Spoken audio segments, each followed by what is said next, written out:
What is up, YouTube? This is AVAULT here, back again today with you guys. Another very exciting Speed Duel content opening, sneak peek event review with you guys. And yeah, so just really, as you guys can see right here, we got lots of Trials of Kingdom packs from the sneak peek. Really epic. I purposely got this for you guys, just for you guys. There's 45 packs here in total. We're gonna open them all together to get a very cool quick glance, early glance before the actual set comes out. And as you guys, most of you guys have known, over this weekend it was the Speed Duel Trials of Kingdom sneak peek, the first sneak peek ever done for Speed Duel, so it was extremely exciting. I participated in them, and yeah, just gonna give a review of my whole experience overall this weekend.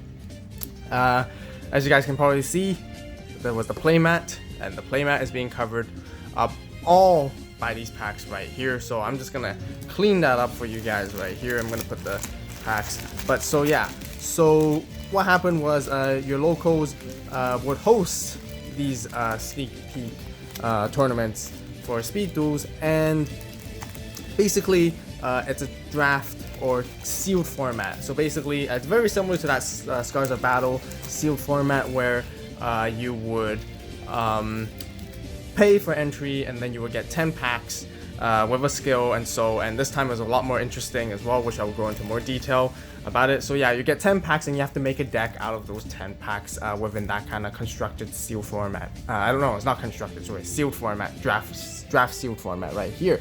So what was really cool, first place will get this epic Speed Duel Trials of Kingdom playmat right here, as you guys can see, with Magician of Black Chaos and Yami Yu-Gi-Oh and the new pose. Really neat, really cool playmat. We've seen this already with the pictures, but this is the real life cloth version we got right here, which looks absolutely epic. So the first place will win something like that.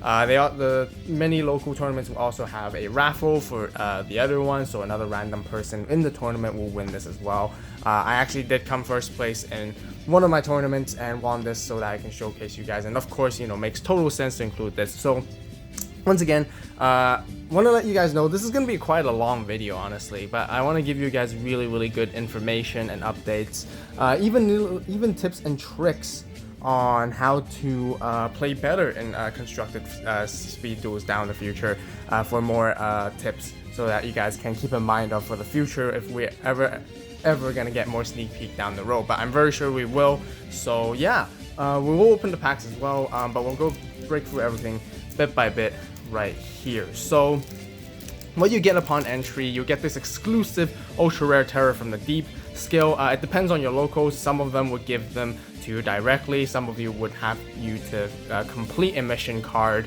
or something that fulfills these missions and tasks, and then you will get that instead. So there's two ways to get this, depending on your locals once again. So right here we got the ultra rare, which is really cool Terror from the Deep Mako skill right here at the back as well, and also in addition to the 10 packs you guys get to build your deck, you also get this like extra booster helping pack that really helps up your deck. And this pack, honestly, it's extremely great to have. There's a lot of cards. This also happened for Scars of Battle, but there were less cards, but this time there were a lot more cards, which is extremely great for this event overall. We're gonna open this here together. I opened one. You actually have to open these on the spot as well, but I managed to get one extra to open for you guys right here, so we can showcase you guys. And I'm actually gonna show you the deck that I built before we start opening the packs behind as well, and talk about more of the Speed Duel. So I would apologize that this is gonna be a really long video probably, but I hope you guys enjoy and find it useful. As always, if you guys like Speed Duel content, be sure to hit that like button, comment down below, and subscribe to the AVAULT channel, where this is the perfect place to learn more about Speed Duels overall right here. So anyways, Two-Headed King Rex is the first card. It's extremely good, extremely powerful, 1600 beater. It's just very useful no matter what, and it's a definitely add-on into the deck. And then we have Jax Knight, which is a level 5, 1 tribute, 1900 beater. Standard, not too bad. And then we have Sphere Kuriboh, of course, a really good reprint right here. Common, really hopefully it drives the price down, but I kind of think it won't really. hit the price that much, since this pack is very exclusive to the event day only. It's still going to be kind of limited access to most of the other players around the world, I personally feel. So, but still a good reprint. I personally think Kunai could be in here as well, but Sphere Kuriboh is what we get, so that's really great. Ryoku, really good card as well. It's definitely a must-add into your deck when you're going to be playing in this type of tournament, as well as Reinforcement. So honestly, all these cards are actually really good and really decent. These 5 cards right here. The only undercard I would say is just Jack's Knight, because for this set, there's just better cards to play other than Jack's Knight.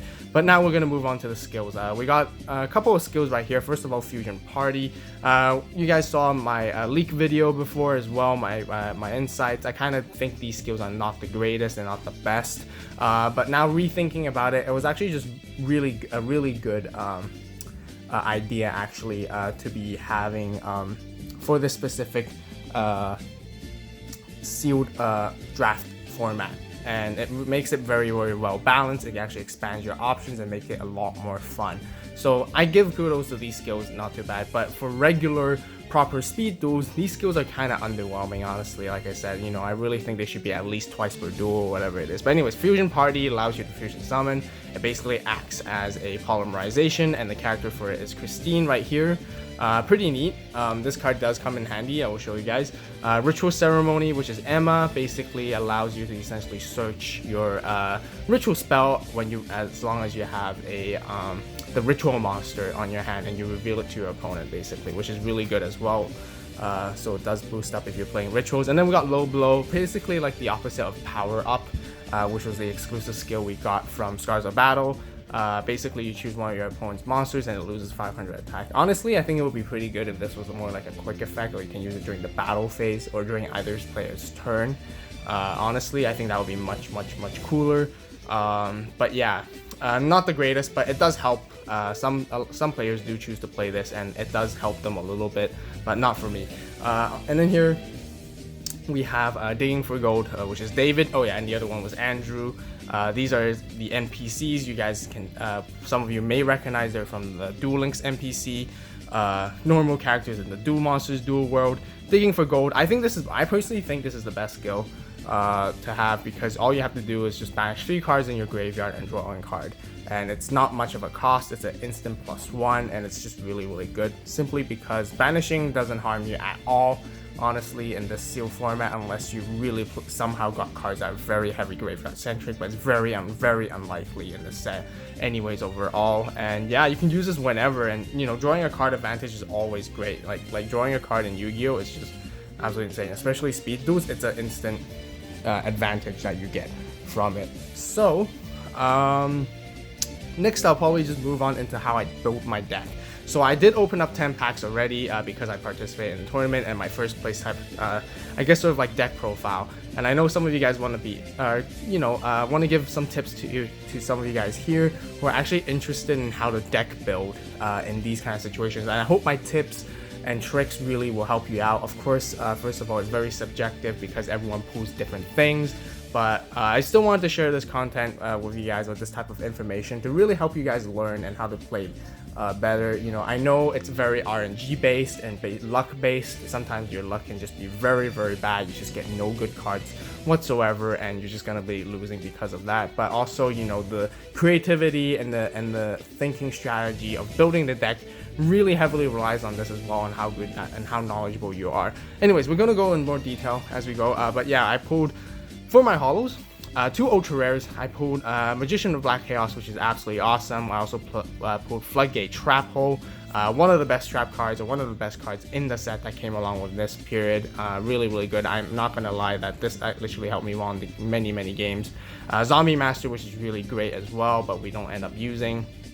And then Golden Ladybug, which also really contributed to great advantages during the whole sealed tournament format. Basically, you know, you reveal it every time in your standby phase, and you increase your life points by 500, which is really good. So that was the 4 holos I got. I'm just gonna put them on the side right here first, and then we're just gonna quickly go through the monsters we got right here. We got Bloodsucker, Tainted Wisdom, Patrician of Darkness, and right here I took my deck out completely, and these are all 40 cards right here in total of what I pulled right here. But I'm just gonna make the deck and show you guys basically what I built out of all these cards right here. So I tidy up all this for you guys so that it makes more sense. I'm gonna go step by step in detail what we do right here.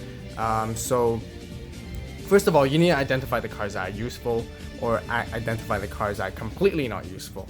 So the first thing is what I did was I basically separated all the cards I really don't need, and then I built my deck right here. With a 20 card deck, I honestly think sticking to the 20 card ratio is always the best for probability and math. You know, rarely you would even deck out in a format like this. No one's stalling you or anything like that. So 20 is always the best ratio to go. So what I first do is I look at the boss monsters I have in terms of selection. What I consider a boss monster is basically anything that's like requiring a tribute or higher cost to actually bring out, and it takes much greater resources. So an example is, as you guys can see earlier, I do have a black magician of black chaos right here, and I do have that ritual, even 2 of the ritual spells. Immediately I know I can possibly be playing ritual ceremony, this skill right here with Emma, but I chose not to do that, and here's the reason why. The likeliness is very slim, the chances are very slow. I know Magician of Black Chaos is a really great card to bring out even in this sealed format and to beat everyone up, because it's like one of the highest attacks and it's just unstoppable. But look at this ratio. The chances of you getting it is just extremely low. To even use the skill, you literally need Magician of Black Chaos on your hand to use the Emma skill to grab your ritual spell, and now not to mention, to use the ritual spell, you're gonna have to pay your ritual cost. Not cost, but pay your ritual requirements to summon it. You need level 8 monsters. You're gonna have to take out a lot of cards from your hand in order to do that. Like for most of the set right here, you know, unless you get the Spell of Darkness, it's just very inconsistent. So this is the first reason why I just filter this out, knowing no matter how much I do want to play it, it's definitely out of the equation right there, period. So moving on next, what other boss monsters do we have? Patrician of Darkness and Jack's Knight, like I mentioned earlier. These are 2 good options, and period. Patrician of Darkness is just better than Jack's Knight based on stats, and plus it has an effect that helps you as well. Next other big sort of big boss monsters we got right here are some of these normal monsters that just require Giant Mech Soldier that only requires 1 tribute and to bring out a 70-50 attack, but not that great, honestly. It's very underwhelming in order to tribute this to just to summon this guy. Maybe play a 1-of if you don't have Patrician of Darkness, which is an okay choice, honestly. But then we have Metal Armored Bug, which I do not play at all because it requires 2 tributes, and tributing 2 monsters in this format for the sealed Trials of Kingdom is just not preferable at all. It's a lot of resources to give up once again. It's very rarely you'll pull it, and otherwise it's usually just a brick card. You know, the decks you want to make are very as much consistency as you can as possible. And you know, if you got the cards that you can pull up basic beatdown, summon and beatdown, like a very similar to Blade Knight Control type of idea, concept of playing method style, then that's usually the way to go. Next we have Jirac Spinos right here. We'll pull that as well, and it's also 2 tributes. It's just not worth it. 2600 beater, it's not that great, and the effect is not like amazing or anything either. Next we got Black Terror right here, Ancient Brain, Bloodsucker, Tainted Wisdom. These are sort of cards I just filtered out that are kind of useful, honestly, but they're just lower in attack. So of course you will always want to pick the higher attack ones no matter what. So Patrician of Darkness was definitely going in no matter what. Sphere Creeble and 2-headed King Rex are the 2 monsters that we get from that special pack. Definitely going in no matter what. Sphere Creeble is great. 2-headed King Rex has great stats, period. We also got Crazy Fish and Giroshin Kuwagata right here. So 1700 beater and 1600 beater immediately just goes in because they're just vanilla monsters and great. Next, I do play one Mario Kutai because I did realize, some people were playing a lot of Share of Pain or some equip spells and all that, and some of the spells are just really good in this game, and they could be game changing. So playing it 1-of is actually quite a good idea, because you can basically negate it and stop it. So that's why I prefer this over anything else on this pile right here that I didn't choose. Next we got Helping Robo for combat. It's got an okay cool effect, but simply because it's got 1600 beater, that's all you need. So my strategy, all of you guys may not agree with my strategy honestly, but this has what worked out for me, and I have came first place because of this. but it's a very simple strategy that you just beat down, and I used more of the thinking on actually balancing the ratios of the deck overall. So, and then we have Cyber Raider. I realized Flint, which is a spell card, you know, it's pretty powerful in this meta as well, and so that's why Cyber Raider would be really great. We also play 2. Flintlock matches up with Flint as well, so another great counter right here. And then of course we definitely include the Golden Ladybug to gain the 500 life points every single turn. So now we're moving into our spells. Ryoku was great, definitely. Share the Pain and Double Cyclone, really good as well. Flint, like I mentioned earlier, really great. Double Cyclone works well with Flint sometimes, you know, just in case if it got equipped to your own monster, you can use Double Cyclone to get rid of it, which is a really cool idea. Share the Pain is just a really great card to basically just remove an annoying monster your opponent has. And then Ryoku, of course, just to basically power up onto defeating other stronger monsters. And then now moving on to our traps, we have basically, of course, Floodgate, no matter what, best trap, you know, it's no question, you just gotta run that. And then with Reinforcement and Energy Drain, which is really good damage step booster attacking cards right here to really help you win the battle phase, or a battle right here. So let's look at the ratios, why I say they're really important. First we got 1, 2, 3, 4, 5, 6, 7, 8, 9, 10, and 11 monsters in total. And then essentially we only actually have 2 sort of standard monsters we kind of keep in our hands. So really we're just playing with 9 monsters, and that's definitely bottom line baseline that you must have. Like, I even think 10 monsters is really required. Your monsters ratio always has to be a little bit higher than your spell and trap ratio when I think of these things. The reason is because monsters always there. You need to put it out. It always helps you basically make the spells and traps become useful. Because like you guys can see, a lot of these are like adding attack and requiring a monster on the field. So that's why monster has to be on there. Next, spell and trap can be quite balanced in between. As you guys can see, of course, there's usually a bit more spells than traps right here, and yeah, and all these are great spell options to really help play the game better. And then as you guys can see with the traps, we have 4. So we basically only have a total of 1, 2, 3, 4, 5, 6, 7, 8, 9, which I honestly play like a 12 to 8 ratio, but right here we're playing an 11 to 9 ratio, so it can get a little bricky at minor times. But here's that 20 card deck that I play right here, and that was basically it. Took out Tooth and Mask, not helpful at all. Assault on GHQ was not a great card at all, so filtered it out immediately. I got 2 Double Cyclone. We really didn't need to. I know back row removal was great, but you gotta pay that cost. And with this kind of format, once again, you know, paying too much cost is just not good. You know, like, and maybe the regular speed duel, you can probably afford to pay a little bit of extra stuff. Iron Draw just doesn't work. There's not enough machines to even make it consistent to be playable, viable. But here we got some 2 really interesting cards, definitely for the side deck. Of course, in the format, all the other cards that you have can become your side deck. You can easily just swap in and out. But I just kept it consistent, made the strategy as simple as possible, and just basically summon monsters again and again and again, and just went from there. But Waking the Dragon was really good because we do know people play Double Cyclone. Just in case if they do pop it, you can actually bring out Skull Knight for free, which is extremely good. Now speaking of which, if we have Skull Knight, we do have a Fusion Party to bring it out, where we can use Tainted Wisdom right here along with Ancient Brain. But as you guys can see, I only have 1 of each. It's, again, the consistency problem. You just don't, you know, it's not a good strategy to wait until you get these 2 cards on your hand in order to use the Fusion Party to summon it. And even though you have multiple copies, is it even worth it to play multiple? Because they kind of have weaker attack, right? So that's one question you guys have to ask yourself when you're doing it. So Fusion Party is out of the equation right here. Now we're basically also left with Terror from the Deep and Zombie Master. They're very archetype related. There's no archetype in this at all, so immediately they just go out as well. Now we're down to Low Blow and Digging for Gold. These 2 are really good options. A lot of people mainly just play this one or this one.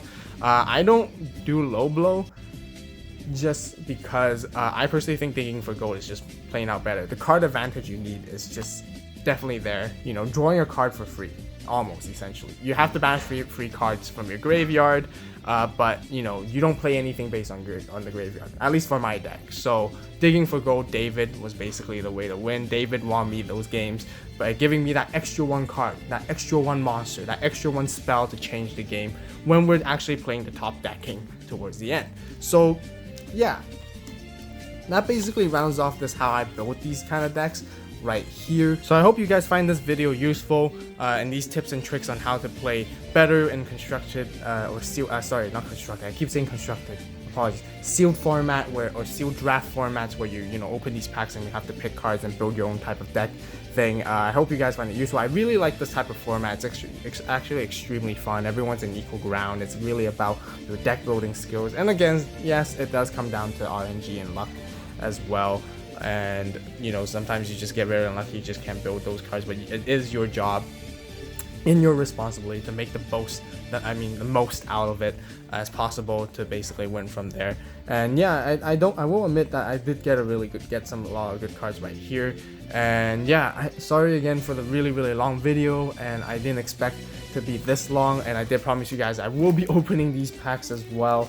But I didn't want to take too much of your guys' time, so I will be separating these into 2 different videos. Instead, I'll be opening it shortly. I'll be posting the video shortly right after this one as well. So once again, I apologize. As I promised in the beginning, I was gonna open together, but I really didn't want to post such a long video. It's actually really tough to post a long video on YouTube. I hope you guys understand.